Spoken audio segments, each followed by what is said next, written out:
கிளாஸில் எப்படி நம்ம பாபினில் நூல் சுற்றலாம்னு சொல்லித்தரேன். இது வந்து பாபின், இது வந்து பாபின் கேஸ். ஃபஸ்ட்டு த்ரெட்டை இதில் போட்டுடுங்க. போட்டுட்டு நம்ம சைடு இப்படி வச்சு, இது பேர் என்னது? பாபின். பாபின் இதுதான் பாபின் கேஸ். நம்ம சைடு இப்படி பாபினை வச்சு த்ரெட்டை வந்து இப்படி 2 வாட்டி நம்ம சைடு சுற்றிக்கணும். சுற்றிட்டு இங்கே பாபின் போகிற மாரி கொடுத்துருப்பாங்க, பாபின் இன்செர்ட் பண்ணுற மாரி நமக்கு ஒன்று கொடுத்துருப்பாங்க ஒரு இல்லையா. ஃபஸ்ட்டு இதில் வந்து பாபினை இப்படி இன்செர்ட் பண்ணிவிட்டு இதை வந்து ஒரு அழுத்தணும்.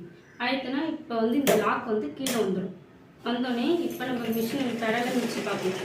இப்போ வந்து பாபின் நமக்கு சுற்றலையா, அது ஏன் சுற்றலைன்னா இந்த ஸ்க்ரூ லூஸாக இருக்குது. இப்படி வந்து பெடலை மிதிச்சு பார்த்துட்டு நம்ம அந்த ஸ்க்ரூவை டைட் பண்ணணும். பாபின் சுற்றோடி இப்போ சுற்றுதா. அதுமாரி இந்த நூலை வந்து நம்ம இப்படி வச்சு சுற்றுறது, இப்படி வச்சு சுற்றுறது, அதுமாரி சுற்றினோம்னா ரொம்ப பாபினில் வந்து நூல் வந்து ரொம்ப இதுவாக இருக்கும், லூஸாக போயிடும்.